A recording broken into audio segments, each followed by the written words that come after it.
As some of you might know, UNRWA is for Palestinian refugees. We serve about 5 million refugees in Gaza, the West Bank, Lebanon, Syria, and Jordan, providing primarily education, social services, and healthcare. We're a direct service provider, which means we carry out all of our own programs ourselves. We have a staff of about 33,000 people. 98% of them are Palestinian refugees. So we're not only providing services, but we're helping to support a vibrant economy within Palestine. We're the largest employer in all of Gaza, actually. And where we provide the foundational primary health care, PCRF comes in and provides the really critical health care that a lot of children and people within Palestine can't get there, and they bring them here for some really amazing work, and we applaud everything that they do, and we're so happy we can work together. And just generally, as the tides are turning on the issue of Palestine here in the United States, it's so important for organizations like ours to come together in solidarity, to amplify our voices, and to increase the momentum for change. So we appreciate all of you coming out tonight. Please continue to join us in our work. And with that, I would like to introduce Dr. Amro Shahabi to the stage, who's going to tell us a little bit about his recent medical mission to Palestine with PCRF. So welcome.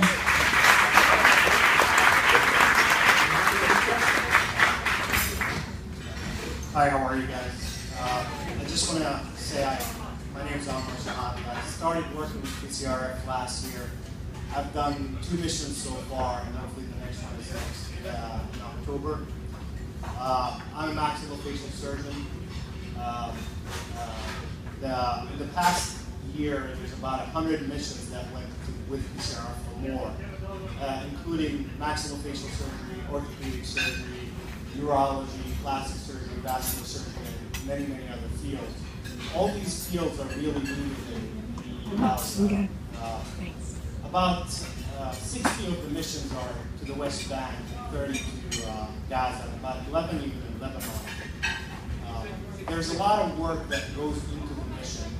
And most of these missions are funded by volunteer doctors and volunteer people. And a lot of the instruments that they lack over there, we take with us too. So donations and all these things for the PCRF really helps us achieve our goals. For example, this past, I can only talk about the maxillofacial surgery missions. It takes a lot of logistics and planning for these missions. It's not just we go there, people think that we go and just operate on people, they come from God knows where. We actually plan for these missions for months in advance. We get emails regarding these patients. What can we do there? What can't we do there? Is this patient a good candidate to be operated in Palestine, or is he better served being sent somewhere else? And these emails, there's not just one person making a decision. There's multiple doctors that actually share the information, and we talk about it, and what kind of studies that needs to be done for these patients. So it's very well planned, actually. And all this is done by really these volunteer people, some social workers, and you can see the passion of all these people doing these things. This last mission, we screened about 160 patients, and we operated on 35 patients out of those. It took us about, it was 5 days, 6 days actually. 1 day of screening for the patients that we already got emails about, and 5 days of operations. We were out of the Nablus and Rafidia Hospital. We were in Rafidia Hospital, and we were in Aliyah Hospital in Hebron.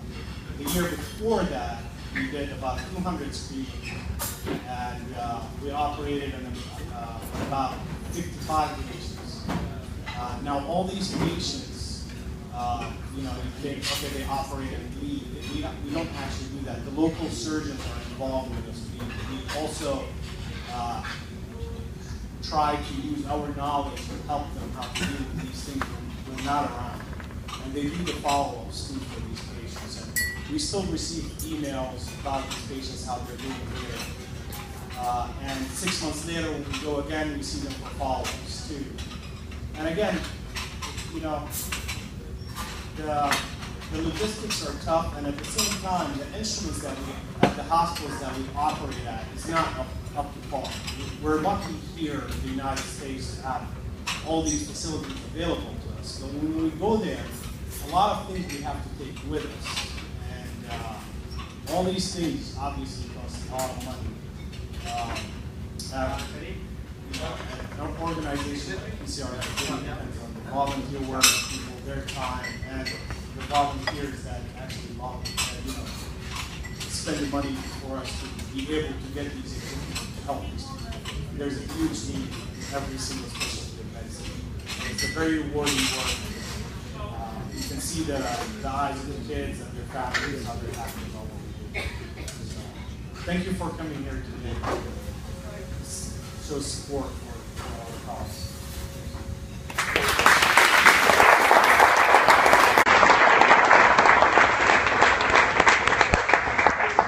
Thank you, Rama. I now want to introduce somebody that I'm very proud to call a friend and colleague, Ms. Lina Abdul-Hamid. Hello, everyone. Today I'm going to be sharing a personal story with you, so if I just have your attention and follow along. Close your eyes. What do you picture when you think of Ramadan celebrations?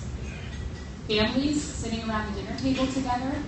A rainbow of fanus lanterns spotting the night sky? Large gatherings of family and friends enjoying lavish iftar dinners, or prayers that last well into the night? Open your eyes. Regardless of what came to your mind first, I'm sure family was probably an integral part of that image.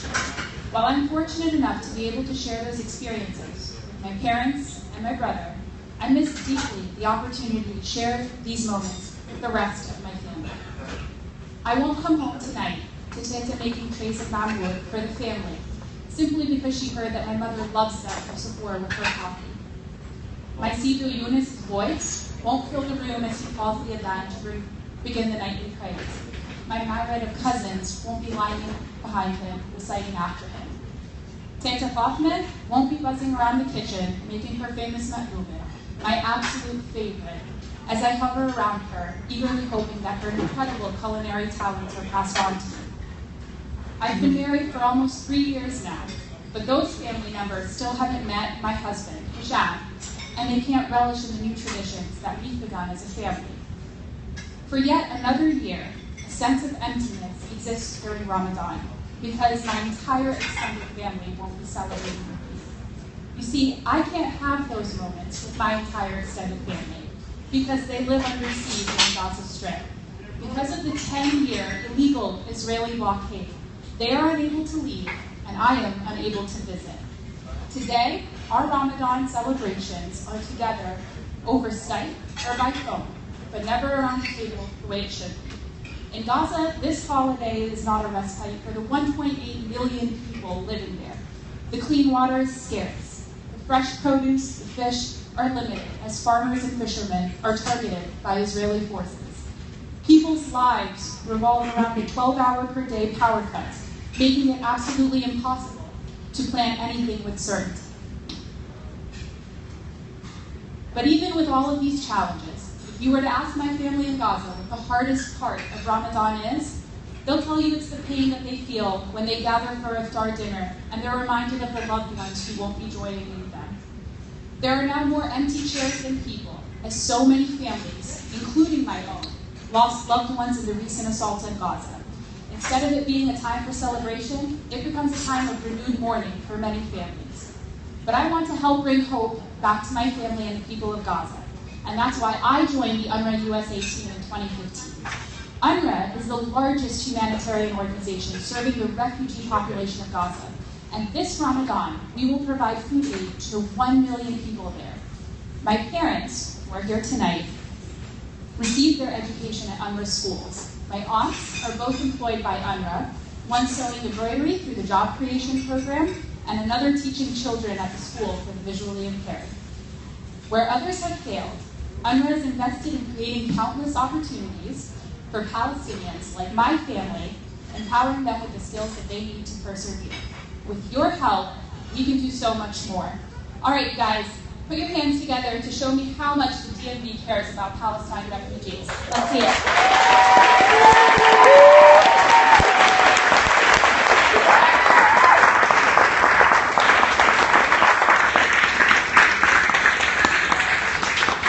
Again, 1 million Palestine refugees in Gaza will require food assistance from the UN Agency for Palestine Refugees by the year's end. This number was only 80,000 in the year 2000. The extent of this need might seem overwhelming, but at UNRWA USA, we're going to take it one family at a time. $120 will feed a family in Gaza for a month. Our Ramadan goal is to feed 3,500 families, and through our fundraising efforts across the country, UNRWA USA has already raised enough to feed over 1,500.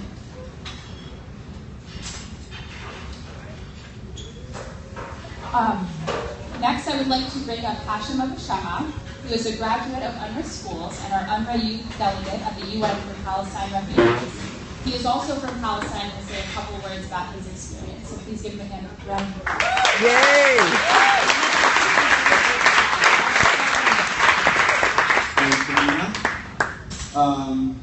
Thank you for having me here. Thank you all for coming.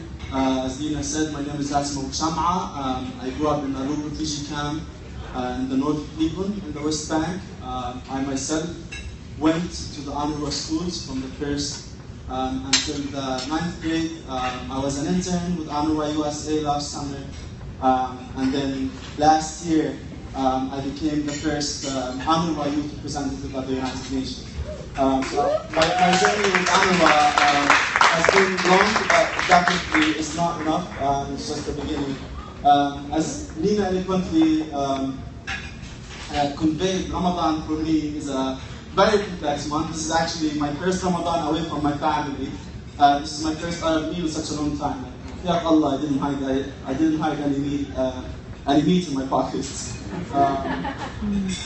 Ramadan for me represents the fawanis, it represents the call for prayer, it represents the sounds of fireworks in my refugee camp, it represents the sahur and the iftar, but also represents suffering.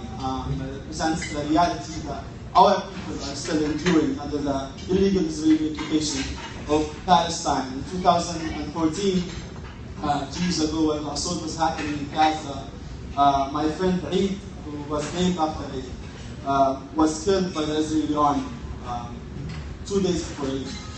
So Ramadan also represents Eid for me, my friend. But nonetheless, I'm very happy to be here with this community and with this community. I'm very proud of the work that UNRWA USA has been doing. I'm very proud of the collaboration between UNRWA USA and PCRF. I want to share 2 lines of poetry from my favorite Palestinian poet, Salim al-Barghouti, who once said, إن صار أهلي فالدهر يتبع إن صار أهلي فالدهر يتبع يشهد أحوالهم ويستمع يأخذ عنهم فن البقاء فقد زادوا عليه الكثير وابتدع وكلما هم أن يقول لهم بأنهم مهزومون ما اقتنع. And I agree with Tamim that every time we're told that we're not going to win, we prove that we're still going to fight. And I think this is one of the examples to show the rest of the world that Palestinians, in our unity and in our belief in our cause, we still believe that with the fight we can still win. So thank you.